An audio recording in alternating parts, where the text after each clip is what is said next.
Salut à tous et à toutes, c'est Suleiman et bienvenue dans ce nouvel épisode de Focus Talk.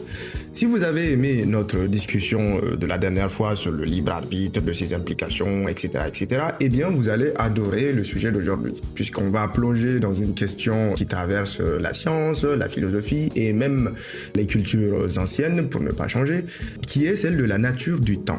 Qu'est-ce que le temps en fait? Est-ce que c'est quelque chose de linéaire, allant droit vers le futur, ou est-ce que c'est quelque chose par exemple de circulaire, répétant les cycles les mêmes encore et encore? Et quelle est notre place là-dedans? Moi personnellement c'est une question qui m'intéresse parce qu'on parle quand même communément du temps, tout le temps. On parle du temps qu'on perd, du temps qu'on a gagné, de ce qu'on en a fait, etc. comme si on le connaissait. Mais en réalité on ne s'est jamais véritablement intéressé à sa nature. Eh bien, c'est ce qu'on va faire aujourd'hui. Mais avant de commencer, je vous invite à vous poser une question.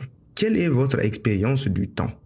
Est-ce que vous vous sentez toujours en train d'aller de l'avant ou parfois comme si certaines choses dans votre vie revenaient en boucle ou des événements qui se répètent ou bien des émotions même qui reviennent? Cette question va nous permettre d'établir une certaine base qui répond aux questions déjà que j'ai posées dans les premières lignes de ce podcast qui sont: est-ce que le temps va tout droit ou est-ce qu'il est circulaire ou alors est-ce qu'il se répète?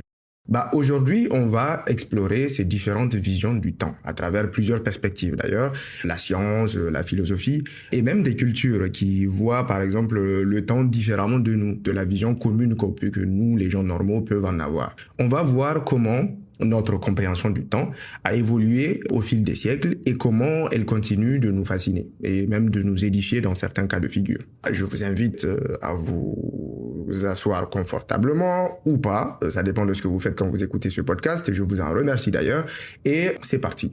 Commençons par la conception la plus courante dans nos sociétés modernes de ce que c'est que le temps linéaire. C'est ce que la plupart d'entre nous vivons chaque jour en réalité. Ce qu'il faut savoir, c'est que jusqu'à la découverte de la loi de la chute des corps par Galilée en 1604, le temps était surtout pensé par les hommes dans son rapport qu'ils pouvaient avoir avec l'activité quotidienne, en fait nos activités quotidiennes. Il servait de moyen d'orientation dans le monde social, l'univers social et de mode de régulation même de notre coexistence par rapport à cet univers-là, tout en conformité avec le cours global des événements terrestres, parce que c'était notre référentiel. Cette orientation nous permet d'empiler les jours, les années même, par exemple, et de nous dire qu'on avance d'un point A à un point B, comme si le temps était en fait une ligne droite qui avance du passé vers le futur. C'est cette conception qui nous permet de dire que les choses, par exemple, passent vite, ou bien même des expressions du genre le temps passe vite, ou alors le temps file, comme s'il y avait une direction claire et définie de celui-ci. Ce qui est intéressant, c'est que cette vision linéaire nous permet d'organiser nos vies et nos sociétés.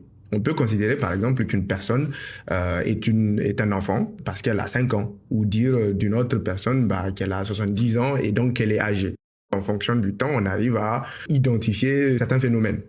On peut aussi fixer des points de référence pour organiser nos journées, comme les rendez-vous par exemple. C'est cette conception du temps qui nous permet de planifier, de nous projeter dans l'avenir, de nous fixer des objectifs. Mais cette vision du temps, comme ligne droite allant toujours de l'avant, est-ce qu'elle est vraiment la seule façon de concevoir le temps? Est-ce même la plus précise? Parce que franchement, faut l'observer pour se rendre compte que le fait qu'on ait l'impression qu'elle file ou pas rend la chose beaucoup plus fluctuante que ça. C'est ce que nous allons d'ailleurs explorer. Et nous allons le faire en nous intéressant à une étape historique très importante concernant le temps, puisqu'elle a permis de redéfinir radicalement en fait la vision du temps, qui est celle de la révolution scientifique du temps. La vision linéaire du temps telle que décrite précédemment était aussi celle qui était partagée par les scientifiques de l'époque, qui décrivaient souvent le temps comme une flèche, une progression continue. C'est cette flèche du temps qui est souvent liée à des concepts comme l'entropie, c'est-à-dire le désordre croissant dans l'univers qui donne au temps cette direction irréversible. Quand les choses se passaient, eh bien, le désordre, tel que nous pourrions le définir ainsi, les choses ne revenaient plus en arrière. Les choses allaient que dans un seul sens. Quand quelque chose se cassait, on ne pourrait plus, par exemple, le recoller pour le revenir en arrière. Mais cette compréhension scientifique du temps n'a pas toujours existé. Elle est le résultat d'une véritable révolution dans notre façon de penser. Une révolution qui a commencé avec Galilée. Galilée a toujours eu un rôle crucial dans notre conception scientifique du temps. Dans ses études sur la chute des corps, il a donné au temps un rôle qui permettait de véritablement mesurer et de comprendre en fait le mouvement. Et fonder une science, littéralement, une science de la dynamique des corps. Il est arrivé à montrer qu'au lieu, par exemple, de l'espace parcouru d'un corps, si on considérait plutôt le temps de parcours des corps en chute libre dans le vide, eh bien, ces corps répondaient à une loi simple, celle qui est que la vitesse de chute est proportionnelle à la durée de la chute. Et cette vitesse de chute ne dépend pas de la masse ou même de la nature du corps. Ce résultat a permis de contredire la théorie d'Aristote, qui est un autre penseur de l'époque, qui dominait depuis 2 millénaires. Pendant tout ce temps, lui, Aristote, pensait comme à peu près nous tous ici, de façon intuitive, disons, puisqu'il postulait que la vitesse de chute était d'autant plus importante que le corps était massif. On a l'impression que plus le corps est gros, ou alors disons massif, en langage scientifiquement précis, eh bien plus il tombe plus vite. Là où Galilée, justement, a montré que ce n'était pas le cas. Du moins, dans le vide. Dans l'air, bien sûr, quand vous lâchez quelque chose et qu'il est en chute libre et qu'il n'est pas dans le vide, donc dans un endroit contenant de l'air, le frottement joue un rôle. Ce qui explique pourquoi, par exemple, une plume tomberait plus lentement qu'une bille. Mais dans le vide, si on enlève absolument tout, y compris l'air, et que l'air ne ralentissait pas la chute des objets, 1 kilo de plume tombe exactement comme 1 kilo de fer. Comme Galilée l'a dit lui-même, la nature est écrite en langage mathématique. Cette mathématisation du temps, justement, a ouvert la voie à la mécanique newtonienne et à la physique moderne. Elle a permis notamment, en fait, à Newton de fonder sa mécanique, celle qu'on connaît, du coup, qu'on nous apprend à l'école, et qui a fait, du coup, entrer la physique dans son ère moderne, comme on le dit. Donc, à ce moment-là, Galilée vient et il éparpille ce qui a été dit pendant 2000 ans à propos du temps. Et 4 siècles plus tard, la physique a continué à mûrir, en fait, à se développer. Et Einstein vient en 1905 avec sa relativité, qui a ensuite été suivie par la physique quantique, la relativité générale, la découverte des forces nucléaires, de l'antimatière, l'expansion de l'univers même, etc., etc. Et toutes ces avancées ont profondément modifié notre compréhension du temps, parce qu'à chaque fois, il fallait intégrer la notion du temps, et à chaque fois qu'on allait loin, ça devenait bizarre et intéressant en même temps. Je suis un peu obligé de dire que ça devient bizarre, parce que personnellement, je pense que le temps, c'est l'une des choses les plus étranges dans la physique ou même dans notre réalité. Mais vous allez aussi voir pourquoi, en fait. Dans la relativité d'Einstein, par exemple, le temps devient flexible. C'est-à-dire qu'il peut, selon cette théorie, ralentir ou alors accélérer en fonction de la vitesse ou même de la gravité, qui est une autre donnée. Einstein lui-même avait dit « Le temps n'est qu'une illusion, bien que tenace ». C'est-à-dire qu'il n'existe pas en soi, en tout cas on ne le voit pas, on ne le touche pas, on ne le sent même pas, mais il existe quand même, c'est quand même quelque chose qui persiste dans notre réel et dans notre réalité. Et cette idée est difficile à saisir intuitivement, car elle va à l'encontre justement de cette expérience que l'on a du temps, qui est tout le temps présent. Mais du coup, pour illustrer cette notion de flexibilité du temps, je vais vous donner un exemple. Imaginons 2 jumeaux. C'est l'exemple justement des jumeaux que vous avez probablement entendu ailleurs qu'ici. Et on va imaginer un des jumeaux qui est sur Terre et l'autre qui part en voyage spatial à une vitesse proche de celle de la lumière. 300 000 km par seconde. Hein? Imaginez le truc. Donc, on l'accélère vraiment à une très grande vitesse, là où l'autre est resté sur Terre par rapport à celui qui voyage. Quand le voyageur reviendra, en fait, il va voir qu'il a vieilli moins vite que son jumeau resté sur Terre. C'est ce qu'on appelle justement le paradoxe des jumeaux. Et c'est une conséquence directe de la théorie de la relativité qui fait que quand on accélère un corps en fait à une vitesse extrêmement élevée par rapport à un autre qui est sur place, théoriquement, eh bien, le résultat en ressort que l'autre aura moins vieilli ou alors aura moins été soumis au temps que celui qui n'a pas été accéléré. Et justement, cette observation soulève une question fascinante du temps, qui est que si le temps est relatif, eh bien, est-ce qu'il est vraiment linéaire pour tout le monde? Est-ce qu'il pourrait avoir des boucles ou alors des cycles que nous ne parvenons pas à constater? Quoi qu'il en soit, en s'intéressant au temps ou disons le mettant au centre de beaucoup d'observations ou d'expériences, eh bien, la physique a fini inévitablement par soulever des questions fondamentales fondamentales sur le temps. Savoir, par exemple, d'où vient-il? Est-ce qu'il existait avant l'univers ou est-ce qu'il est apparu en même temps que lui? Ou alors, comment s'est-il mis en marche? Est-ce que quelqu'un a appuyé sur un bouton play, par exemple, pour le lancer? Je sais que bon nombre parmi vous ont des réponses à cela de façon très, disons, évidente, hein, de qui est-ce qui a appuyé sur le bouton. Mais une autre question aussi se pose de savoir, est-ce que le temps est dans le monde avec nous ou est-ce qu'il contient le monde? Parce que du coup, si les choses qui se passent à l'intérieur de celui-ci dépendent du temps ou alors permettent d'observer le temps, est-ce que le monde est plongé à l'intérieur du temps ou alors c'est quelque chose avec lequel il est mélangé? Ces questions peuvent sembler très abstraites et vous avez tout à fait raison, mais il faut aussi avouer qu'elles ont des implications profondes sur la compréhension que nous avons de l'univers et même de notre place en son sein. Par exemple, si le temps a commencé avec l'univers, que signifie avant l'univers? Vous voyez, ça c'est des questions que je me posais bien avant. Je dis pas que quand j'étais plus jeune, j'étais une sorte de génie, mais en fait, j'étais dans un contexte dans lequel ce genre de questions pouvaient se poser d'une autre manière et les réponses à cette question étaient quelque part interdites, compte tenu de l'environnement, compte tenu de probablement du niveau de connaissance aussi de ceux à qui on posait nos questions de ce type-là. Mais en même temps, c'est une question qui n'a peut-être même pas de sens, car le concept d'avant implique déjà l'existence du temps. Le physicien Stephen Hawking a posé une question fascinante qui a à peu près le même trait que celui qui consiste à se demander ce qu'il y avait avant le temps et qui se formule de cette façon à propos de l'univers. Qu'y avait-il avant le Big Bang? Cette question soulève le paradoxe de l'origine du temps lui-même. Hawking a proposé que le temps pourrait être, par exemple, comme la surface de la Terre. Il n'a ni début, ni fin, mais c'est quelque chose de fini, qui est contenu dans quelque chose, probablement du coup, de la même manière que vous pouvez faire le tour de la Terre sans jamais rencontrer de bord, par exemple. Le temps pourrait n'avoir ni début, ni fin.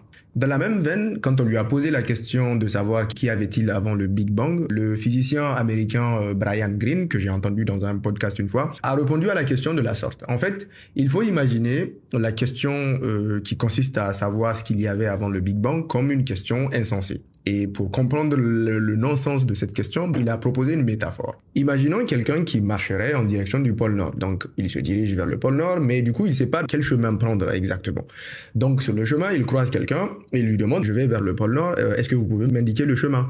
Et donc, il lui montre le chemin, il lui dit, c'est par là. Donc, la personne continue à marcher et avant d'y arriver, là aussi, elle croise quelqu'un d'autre et elle lui dit, je vais vers le pôle Nord, est-ce que vous pouvez, s'il vous plaît, m'indiquer le chemin? Et il lui indique le chemin jusqu'à y arriver au pôle Nord. Mais une fois qu'elle arrive au pôle Nord et qu'elle demande à une personne qui se trouve au pôle Nord de lui indiquer le pôle Nord, eh bien, cette personne va lui dire, mais en fait, la question de savoir où est le pôle Nord n'a plus de sens puisque vous êtes même au pôle Nord. Et le fait est que l'absence de sens que contient la question de savoir où se trouve le pôle Nord une fois qu'on y est aussi insensée que celle de savoir ce qu'il y avait avant le Big Bang ou alors même ce qu'il y avait avant le temps lui-même. Et moi, je trouve que c'est une façon tout à fait pertinente de formuler justement ce non-sens-là, puisque on se retrouve très souvent à se poser des questions qui n'en ont pas, vu que on n'a même pas les capacités de pouvoir s'imaginer les réponses qui peuvent découler de nos questions, tout simplement. Mais avant de se poser la question de ce qu'il y avait avant le temps ou l'univers lui-même, ou de se formuler même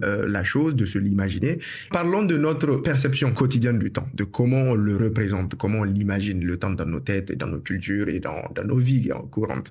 Puisqu'en attendant que la physique réponde à ces questions, nous, êtres normaux, continuons à parler du temps comme d'une évidence, comme si on savait de quoi il s'agissait. On a tendance à confondre notre perception des phénomènes qui ont un rapport avec le temps lui-même. Au lieu de parler par exemple du temps, on parle de ce qui a un lien avec le temps, ce qui le masque en fait en réalité. Donc maintenant, on va parler réellement du temps et non de ce qui a trait au temps. Prenons l'exemple d'une montre. On pourrait penser que celle-ci affiche clairement le temps qui passe, non? Pourtant, ce n'est pas si simple. Les tic-tac d'une aiguille d'une montre ne font que nous renseigner sur le temps qui est supposément en action. C'est une indication, pas le temps lui-même, pas le temps qui coule. D'ailleurs, quand la montre tombe en panne, ce sont les aiguilles qui s'arrêtent, pas le temps lui-même. En fait, une aiguille ne fait que nous montrer une succession d'instants. Chaque instant est remplacé lui-même par un nouveau et lui-même sera remplacé par un autre. C'est un peu ça le temps. Ce processus au cours duquel le futur vient devient le présent et se transforme en passé. Mais cette représentation du temps comme une succession d'intervalles ou bien d'instants, est-ce qu'elle est vraiment satisfaisante? Est-ce qu'elle passe à côté de quelque chose d'essentiel dans la nature du temps? Eh bien, c'est ce qu'on va voir. Une autre représentation imaginaire que nous faisons du temps, c'est celle de la chose, par exemple, qui passe son temps à s'écouler. Vous voyez qu'en l'évoquant de cette façon, il s'apparente à une sorte de fleuve qui coule chaque instant. Chaque goutte qui passe n'est pas la même que celle qui vient, tout comme on l'a vu pour les instants qui passent et qui sont remplacés les uns après les autres. Le fleuve se renouvelle de la même façon. Quand vous êtes à un point et que vous le regardez passer, le point que vous observez, que vous fixez, est tout le temps renouvelé par une nouvelle eau qui passe et qui remplace la précédente. Mais vous voyez ce qui est étrange avec le temps, ou alors la représentation imaginaire là qu'on a du temps du fleuve, c'est que cette propriété du temps avec lequel on est tous d'accord, celle qui est qu'il n'est jamais le même, celle qui fait que il est jamais figé, qui change en permanence, est pourtant paradoxale, puisque le fait d'appliquer le jamais là-dessus fait que ça lui donne en même temps un air infini et éternel. Il est infiniment et éternellement dans cet état de jamais être figé, de tout le temps ne jamais être le même et de s'écouler, d'être remplacé chaque instant constamment. Il ne va jamais s'arrêter de s'écouler et il changera toujours. Mais du coup, est-ce que nous sommes donc en contradiction avec nous-mêmes quand on parle du temps, en disant de lui qu'il change tout en étant presque certain qu'il a toujours été là? Justement, à propos de cela, Héraclite, le philosophe grec, disait, on ouvre les guillemets, on ne se baigne jamais deux fois dans le même fleuve. Jamais et jamais, jamais. Cette métaphore du fleuve soulève justement des questions logiques et étranges. Si le temps s'écoule comme une rivière, alors dans quoi coule-t-il? Quel est son contenant? Ça pose des questions auxquelles on ne finira jamais de répondre. L'autre problème que soulève le fait de considérer le temps comme un fleuve qui coule, c'est que comme les choses qui coulent le font par gravité, cela veut dire que hier est en haut et que le fleuve temps est en train de nous transporter inévitablement vers demain, qui est lui en bas et qui fait couler le temps vers lui. Sauf que comme il ne s'agit pas de rivière, la gravité n'entre pas en jeu ici. Hier, aujourd'hui et demain sont tous des points équivalents du temps, qui sont d'ailleurs à la même altitude, si on devait parler de niveau. Donc, comment demain arrive-t-il à nous? Qu'est-ce qui nous dit que nous partons vers demain? En réalité, les questions sur l'origine et la nature du temps, telles qu'on vient de les voir précédemment, d'où il vient, qu'il a activé en premier lieu, etc., etc., elles ne sont pas si nouvelles que ça. Depuis des millénaires, les humains ont essayé d'y répondre à travers des mythes ou même des récits. Dans la mythologie grecque, c'est Chronos, par exemple, qui libère le temps. Avant cela, le temps tel qu'on le connaît, celui du devenir, dans lequel il se passe des choses, celui-là, il n'existait pas.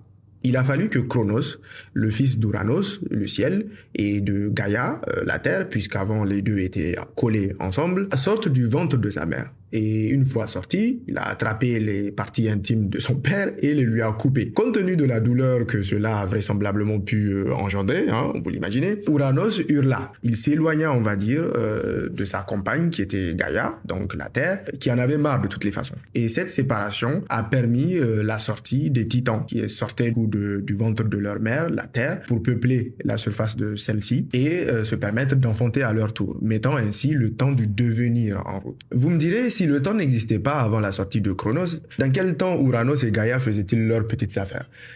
Eh bien, vous avez raison, et c'est bien ça le problème. En fait, Uranos et Gaïa éprouvaient ce qu'on appelle la durée, ou ce qu'on appelait la durée, qui est en fait un temps enfermé sur lui-même qui ne permettait rien d'autre que la stagnation du monde tel qu'il était.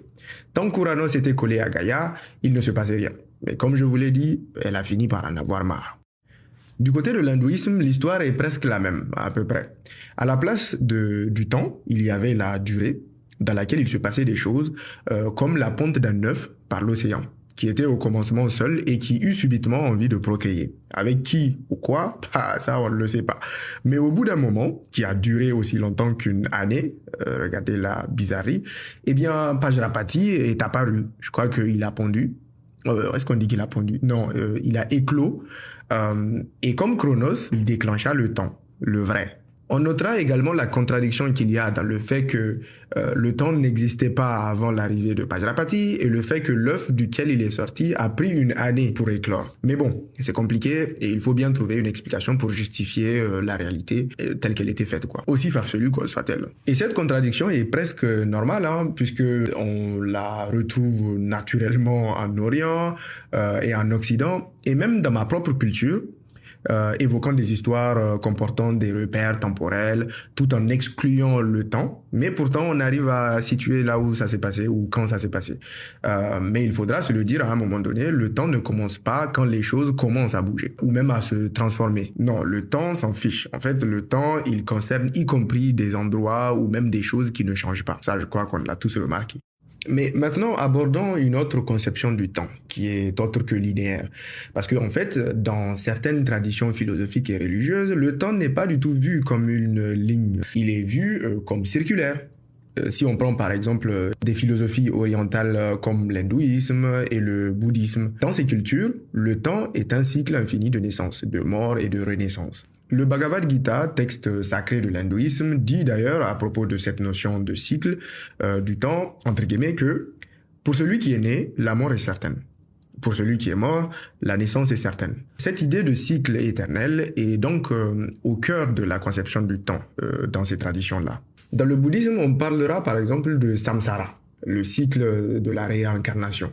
L'idée est de dire que nos actions dans cette vie déterminent notre prochaine incarnation.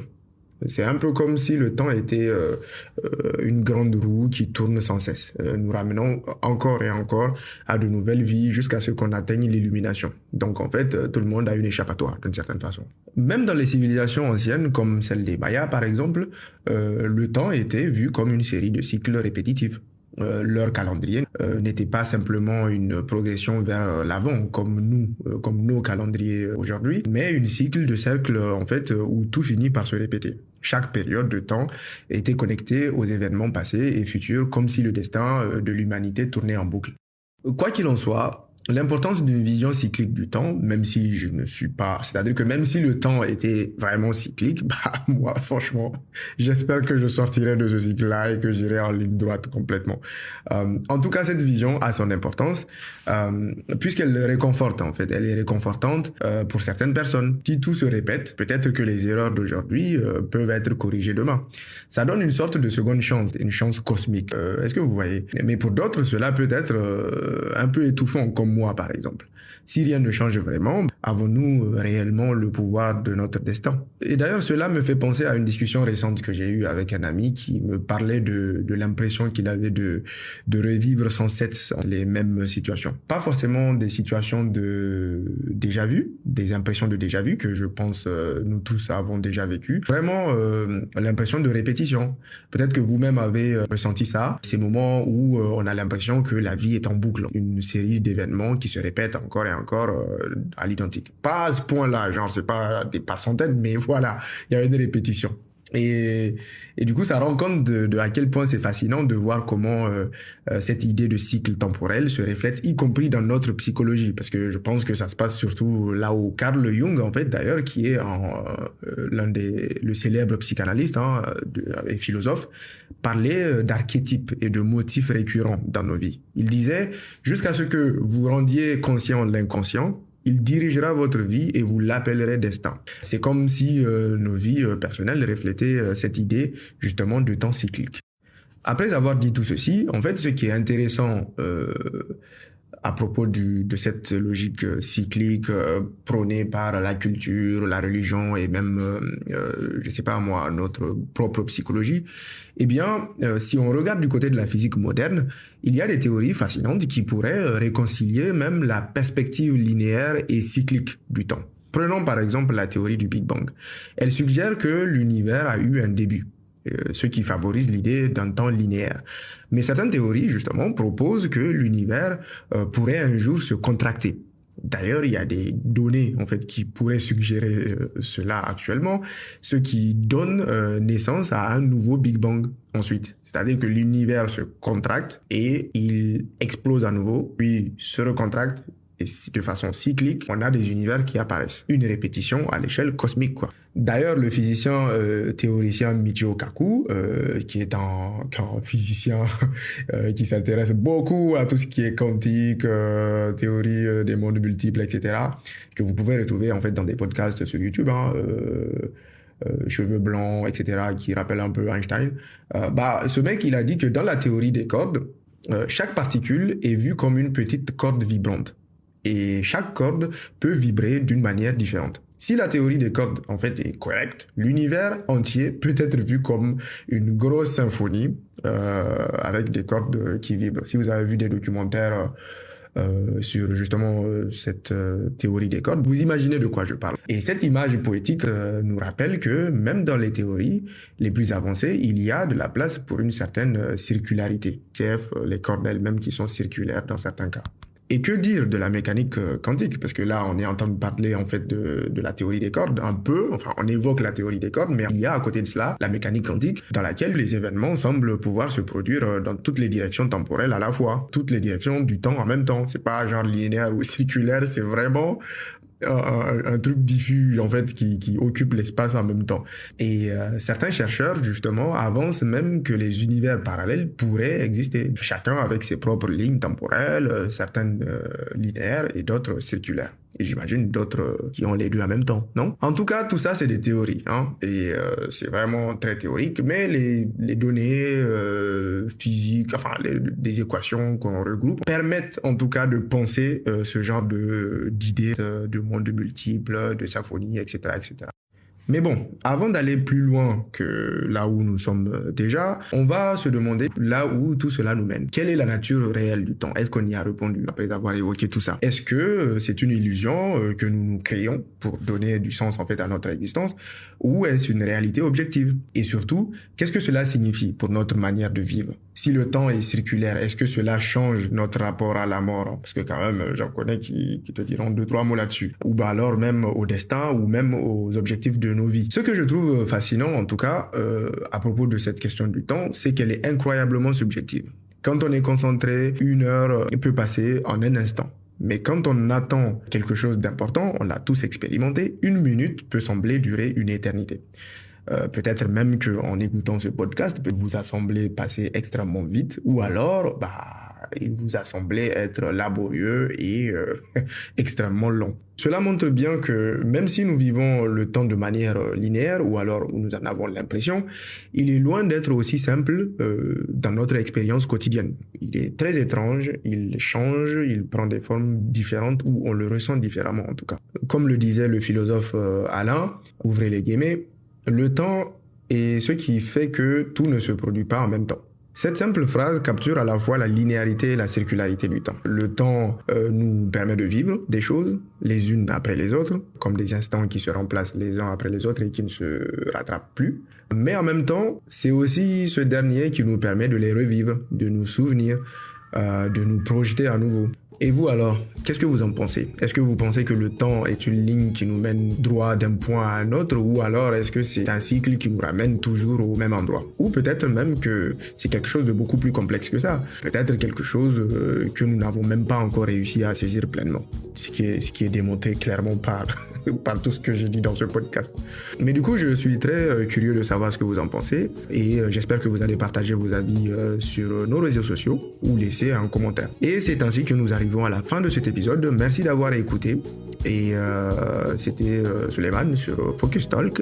Comme toujours, restez curieux et ouverts à de nouvelles perspectives. Ne soyez pas renfermés, vous ratez beaucoup de choses. À bientôt pour de nouveaux épisodes.